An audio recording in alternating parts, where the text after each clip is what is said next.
Bonjour, mesdames et messieurs, et bienvenue à cette émission qui vous est proposée par l'Alliance pour une communauté éducative inclusive, l'ACEI. Aujourd'hui, nous avons le grand privilège d'accueillir un nouvel invité. Il s'appelle Monsieur Alphonse Samachi et il fait partie des enseignants dans l'Ontario, mais c'est aussi une personne qui a beaucoup d'expérience dans le domaine de l'enseignement et dans le domaine de la direction. Sans plus tarder, je vais lui passer la parole. Dans tous les cas, bonjour, Monsieur Alphonse, et bienvenue à cette rencontre. Merci, monsieur, merci. C'est le plaisir pour moi de répondre à vos questions. Merci beaucoup. Et voilà, pourriez-vous vous présenter à nos téléspectateurs qui aimeraient savoir ce que vous faites, qui vous êtes? Oui, je m'appelle Alphonse Samachi. Je suis enseignant au Conseil catholique anglophone de Toronto, en abrégé TCDSB. J'enseigne spécifiquement une classe d'immersion, c'est-à-dire en français et en anglais. Je suis enseignant depuis au moins 8 ans, et j'ai acquis avec le temps une bonne expérience du système et les rouages que j'aimerais bien partager avec vos téléspectateurs. Alors, enseigner, ce devrait être une passion. Quand on vient dans l'enseignement, l'argent vient en seconde position. Mais cette fonction est vraiment noble, étant donné que nous sommes les formateurs de la jeunesse de demain. Et elle doit être faite avec dignité, avec honnêteté, avec toutes les qualités qui permettraient et faciliteraient l'acquisition, que ce soit de la langue française ou bien de la langue anglaise. Merci. Beaucoup. Merci, ce qui est très bien dit et nous sommes très contents de savoir justement que nous avons en face de nous une personne expérimentée, une personne qui prend l'enseignement comme une passion. Et aujourd'hui, nous parlons justement de quelque chose qui fait référence à l'expérience, à la maturité dans l'enseignement, puisqu'il s'agit du perfectionnement professionnel de l'enseignant. Justement, d'entrée de jeu, pourquoi est-il important pour un enseignant de se perfectionner, puisque généralement, c'est quand même des personnes qui ont au moins un baccalauréat et qui ont déjà souvent un premier métier. Et puis, quand ils obtiennent leur diplôme initial en éducation, comment se fait-il qu'ils veuillent encore se perfectionner, se remettre au travail? Très bonne question, M. Richard. N'oubliez pas que euh, l'enseignement, c'est un métier qui change au fur et à mesure. Euh, je vais prendre un petit exemple banal pour inaugurer les propos que je vais vous donner. Quand vous achetez une nouvelle voiture, vous la conduisez. Hmm. Mais est-ce que vous la conduisez indéfiniment? De temps en temps, la voiture doit être entretenue. La voiture doit être huilée. La voiture, pour qu'elle puisse résister aussi longtemps que possible, elle doit être bien entretenue.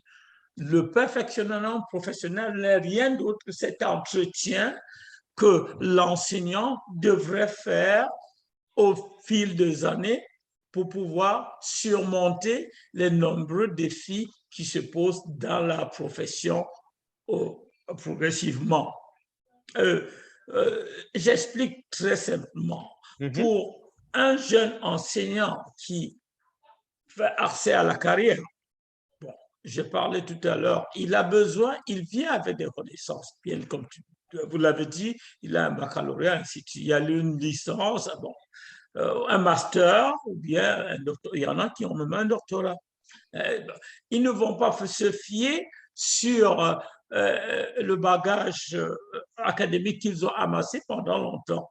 Même avec un doctorat, vous avez d'abord cette obligation de passer par la formation éducative, c'est-à-dire d'acquérir les compétences ou bien les termes spécifiques qui sont liés à la profession afin de mieux la gérer.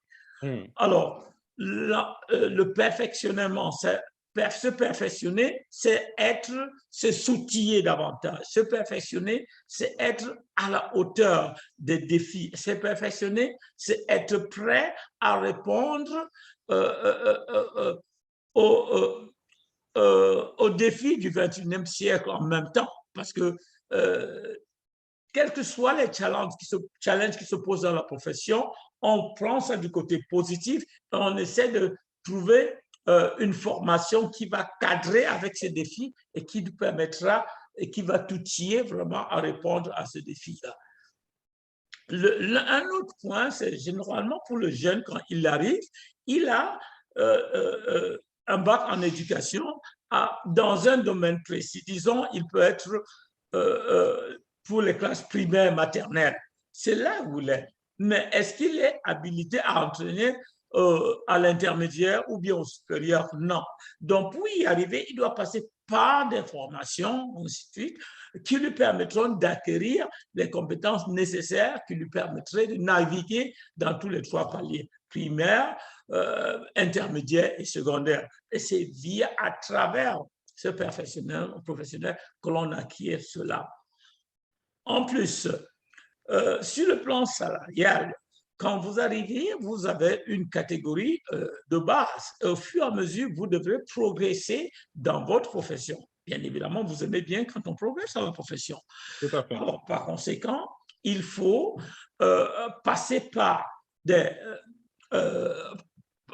formations professionnelles, les acquérir au fur et à mesure, dépendamment des enjeux ou bien de buts que vous voulez atteindre.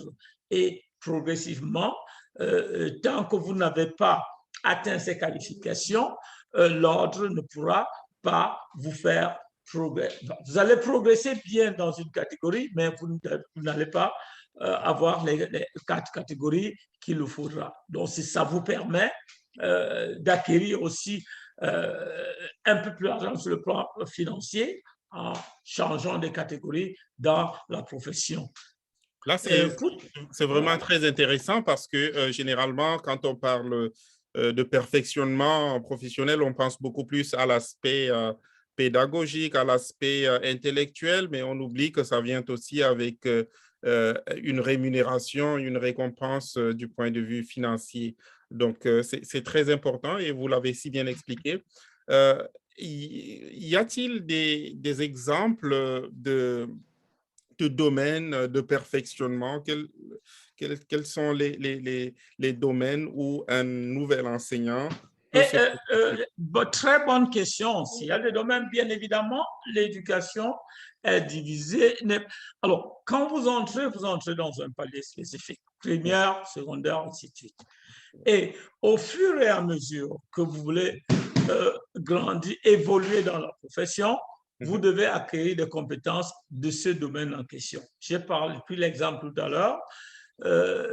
Imaginez que vous êtes un spécialiste en mathématiques. Vous êtes venu avec un baccalauréat en mathématiques, ainsi de suite. Alors, on va vous dire, OK, avec ça, ce mathématique, vous allez enseigner en primaire. Voilà. Or, ce n'est pas votre but. Vous voulez enseigner au secondaire. Il faudra que vous alliez faire des qualifications pour avoir des mathématiques du moyen d'abord, de palier moyen, et ensuite être un expert en mathématiques qui vous permettra d'enseigner au secondaire. Alors, au fur et à mesure, vous faites des qualifications qui sont liées à ces domaines. Et ce n'est pas tout. Quand vous aurez atteint cela, il y a encore dans la profession, il y a les syndicats, on organise des séminaires qui permettent au fur et à mesure de trouver des stratégies liées à chaque domaine mathématique qui vous permettra de mieux les appliquer en salle de classe et rendre l'apprentissage facile, aisé pour les élèves ayant vraiment des défis. Donc, ça, c'est beaucoup plus le but de ces formations professionnelles. De nos jours, on parle beaucoup plus de la diversité, et ainsi de suite. Il y a déjà un perfectionneur professionnel qui est lié à cela, ou bien du racisme.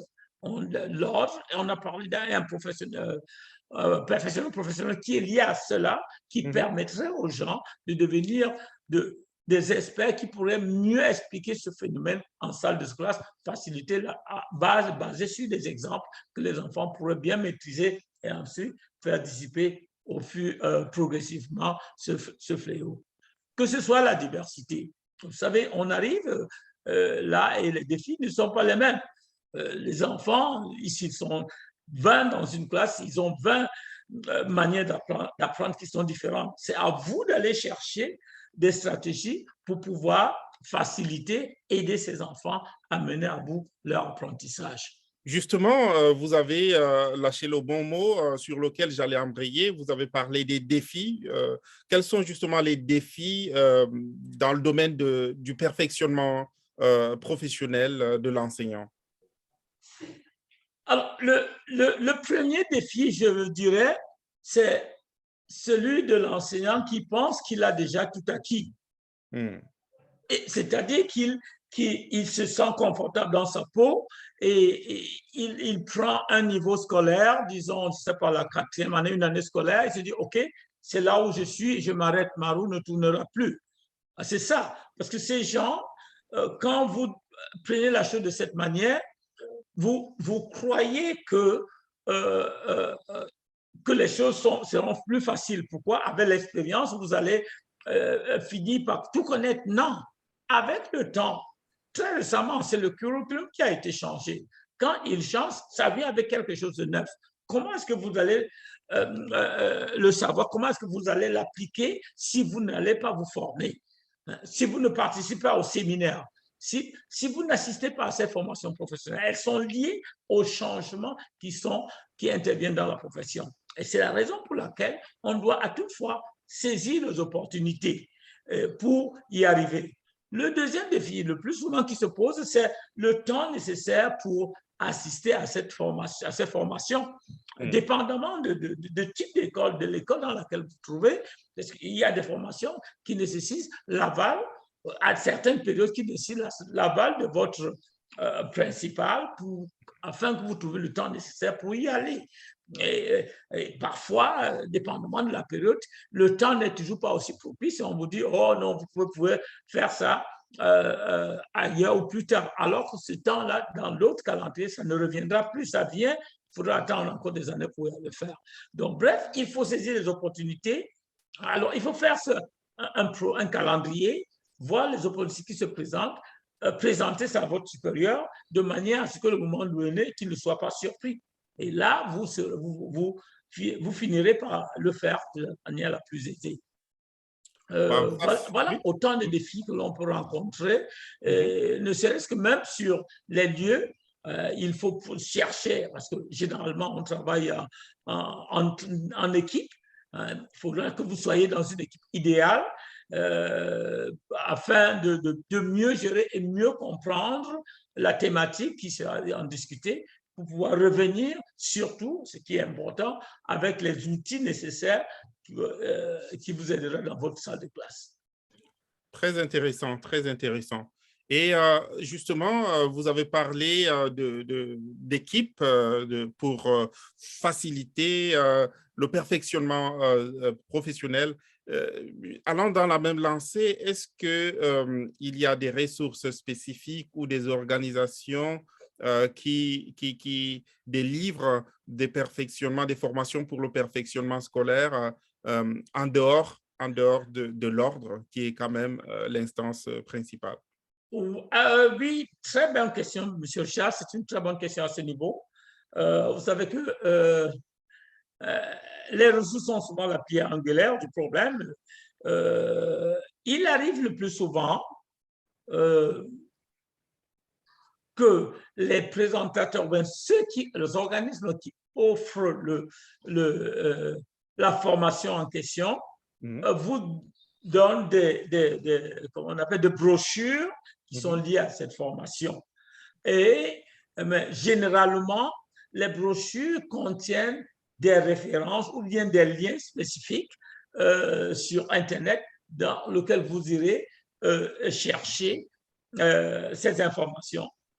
Parfois encore, ce sont des références des auteurs qui ont écrit dans ce domaine auxquels vous devez aller chercher soit dans la bibliothèque ou parfois aussi les commander. Parce que, écoutez, quand vous faites ce métier, vous devez en permanence chercher la nouvelle, être en quête du savoir. Et le savoir, c'est rien d'autre, ce n'est que dans les livres que vous pouvez le trouver. Alors, plus vous allez lire, plus les découvrez.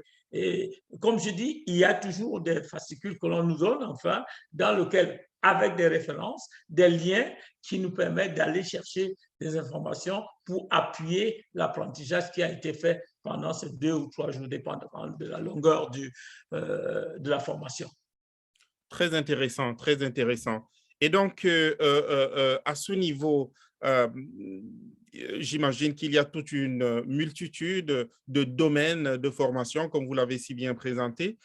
Est-ce qu'il y aurait des domaines de perfectionnement que vous conseilleriez comme prioritaires aux nouveaux enseignants? Est-ce qu'il y a, vous aurez un là, spécifiquement, pour ne pas vous couper, je m'excuse, le nouvel enseignant doit, dans un premier temps, aller étape par étape. Comme je l'ai dit, il doit avoir sa cible.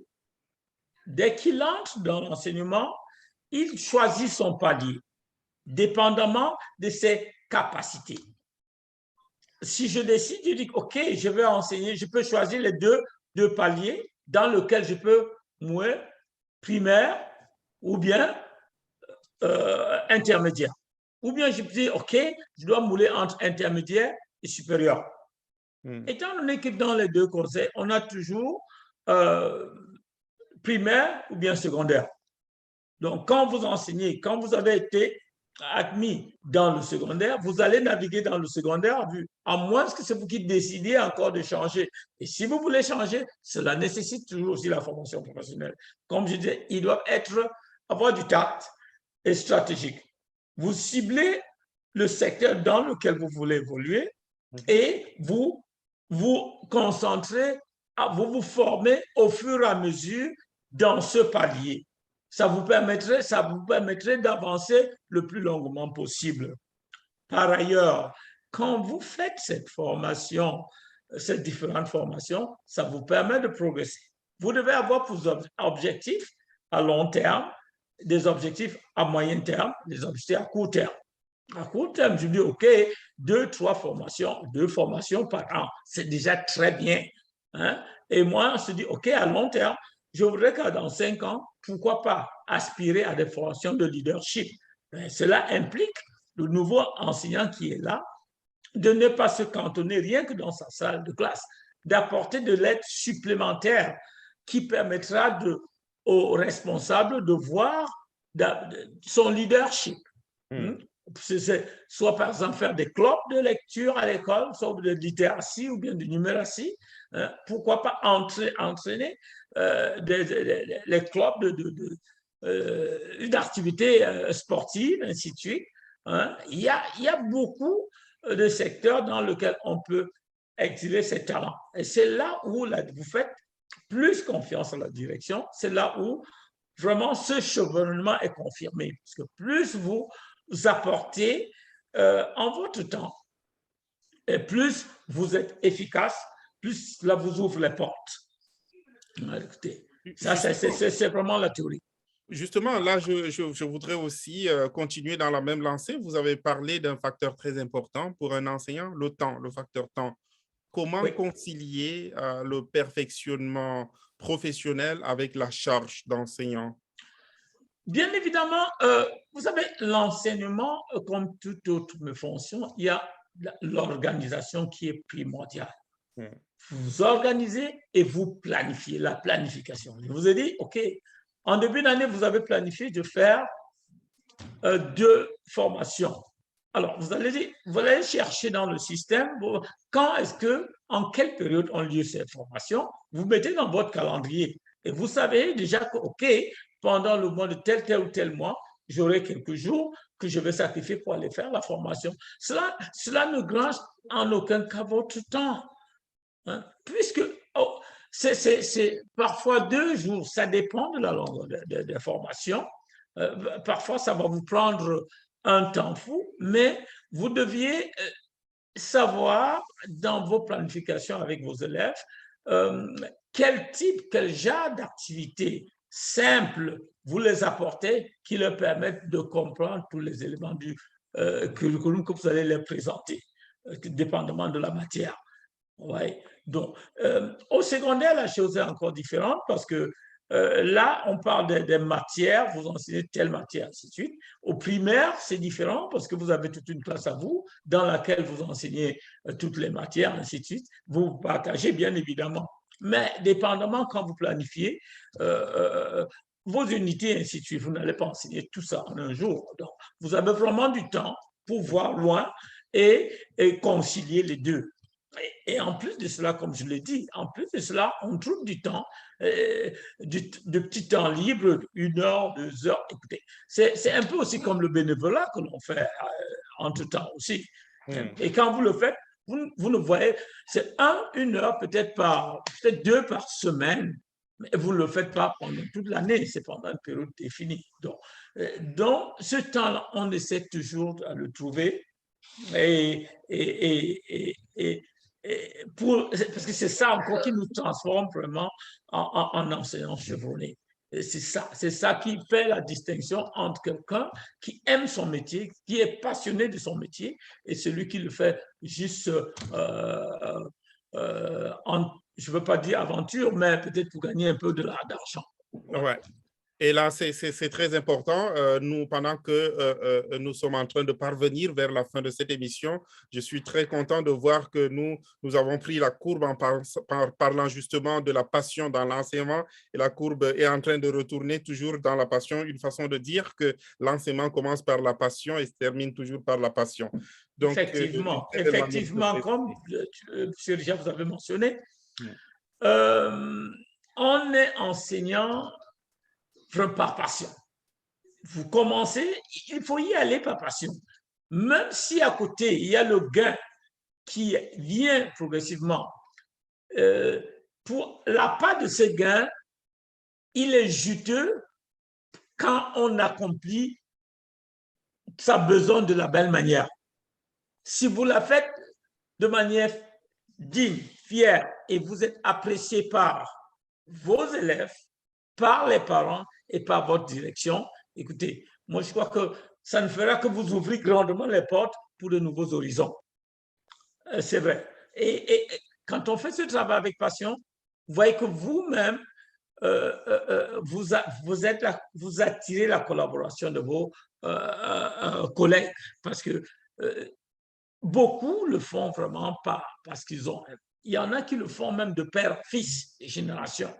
J'en connais dans mes écoles. Ils me disent que ma tante, ainsi de suite, nous sommes tous des enseignants. Mais écoutez, c'est parce que le travail, on est content de transmettre ce savoir à nos enfants. On est content d'être remercié, qu'ils reviennent dire, OK, monsieur, c'est grâce à vous que j'ai fait ceci. Et là, écoute, il n'y a rien qui fait plus chaud au cœur que cela de l'entendre. C'est feedback sur la qualité de ce que vous apportez pour l'éducation de la nouvelle des jeunes. Okay? Donc, c'est vraiment très intéressant de vous entendre parler, et on ressent justement cette passion transpercer l'écran pour nous parvenir jusqu'ici. En tout cas, nous sommes très contents et nous croyons que vos élèves sont tout aussi contents de vous avoir comme enseignant. Et une très bonne nouvelle que j'avais apprise justement en off de cette émission, c'est que vous êtes justement dans le côté pressenti, dans le côté de la direction. Et je Oui. crois qu'il faut aussi un perfectionnement professionnel, tout en vous disant félicitations déjà pour ce pas de plus dans votre formation et dans votre carrière. Pourriez-vous donner des astuces sur comment devenir directeur d'une école en Ontario? Écoutez, M. Chia, la fonction administrative, euh, c'est un processus. C'est un processus. Alors, tout nouveau arrivant, tout immigrant qui aspire aux fonctions de direction doit se préparer. On ne vient pas le lendemain, on devient directeur. C'est un processus. C'est bien écrit que vous devez avoir 5 ans d'expérience en enseignement. Cela veut dire que quoi? Que vous avez, dès le premier jour que vous commencez votre fonction d'enseignant, vous aspirez, il faut déjà avoir, quand vous vous lavez le matin ou le soir, vous dites, je veux devenir directeur. Cela veut dire que quoi? Il y a un processus qui, c'est du leadership. On doit vous sentir dans votre communauté. On n'est pas directeur pour soi, on est directeur, c'est vous dirigez des gens. Donc, on doit se préparer au fur et à mesure. Et les formations professionnelles, comme je l'ai dit tantôt, sont un tremplin adéquat pour cela. Plus vous acquièrent rapidement formation professionnelle, plus vous grandissez en échelon et le moment venu, il faut que, avant les 5 ans n'aboutent, que vous soyez prêts. Quand je dis être, vous êtes prêt, cela veut dire que quoi? Que le directeur, si vous observe tous les jours, sent en vous un futur directeur. Par votre manière d'enseigner, par votre manière de diriger, par votre manière d'encadrer, par votre manière d'apporter, de collaborer avec vos collègues, avec le secrétariat, avec le personnel enseignant, que le personnel administratif et avec les concierges. Donc, il faut que vous soyez en symbiose. Et quand vous le faites, si vous vous préparez comme ça dès le premier jour, la première année, alors quand la 5e année arrivera et que vous allez faire encore la formation de direction qui va durer, en 2 parties, et ça viendra juste compléter. Alors, puisque à la fin, qui va valider votre passage au niveau supérieur, c'est votre direction. Donc, si vous n'êtes pas en symbiose avec lui, si vous ne l'avez pas convaincu, si vous ne l'avez pas montré que vous êtes prêt, comment est-ce qu'il va vous autoriser à progresser? C'est ça le problème. Donc, certes, il y a de l'acquis académique qu'il faut dans les formations, mais aussi il y a le côté social, le côté leadership qui prévaut et il faut le montrer à travers des encadrements spécifiques dans la fonction, à travers des formations dans la profession. Il faut le montrer à travers de l'aide que vous apportez au jour le jour aux élèves qui garantit à la direction d'emploi que oui, celui-là, il pourra faire la job. Très intéressant. Nous ne saurions euh, couper ces belles réflexions, ces belles idées, mais le temps nous tient à la gorge et cette émission, malheureusement, va entrer en gare très bientôt. Mais c'est à l'accoutumée, nous aimerions écouter votre dernier mot à l'endroit tant de cette émission que à l'endroit de nos téléspectateurs. Alors, merci d'avoir trouvé le temps à m'écouter. J'espère que mes propos pourront aider les aspirants, les nouveaux qui aimeraient entrer dans la profession. Je dirais tout simplement que l'Ontario est la province idéale pour les francophones, et que ce soit dans les conseils francophones que les conseils anglophones, à cause de l'immersion, le besoin est de plus en plus grand. J'exhorte surtout les gens de notre communauté à s'impliquer dans ce domaine, parce que l'éducation, l'enseignement, ce n'est pas comme en outre-mer. Ici, ça fait gagner de l'argent, bien évidemment aussi, mais ça fait apprendre aussi beaucoup. Et vous, n'hésitons pas un instant de maîtriser ces secteurs et de pourquoi pas les passer aussi à nos enfants.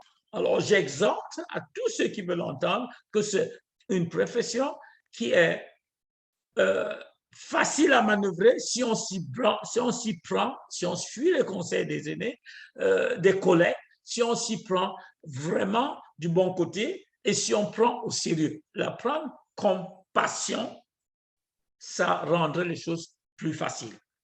Formidable. Je vous remercie. Merci de votre temps et je vous souhaite une excellente journée, monsieur.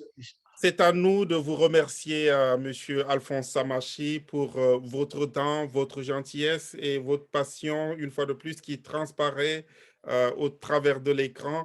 Et nous serions très contents de faire partie de vos élèves. En tout cas, nous en avons été membres aujourd'hui à travers cette émission. Vous nous avez enseigné sur le métier de l'enseignant et comment se perfectionner. Et merci beaucoup aussi à vous, téléspectateurs, qui avez participé à travers votre présence à cette émission. Une fois de plus, c'est Richard Atimnira Inieladé à votre service. Et cette émission, comme je le disais, vous est parvenue grâce à l'Alliance pour une communauté éducative et inclusive, en abrégé ACEI. Et nous vous donnons rendez-vous pour un nouvel invité et une nouvelle émission dès que possible. Merci et passez une bonne soirée. Merci, monsieur Richard. Bonne soirée.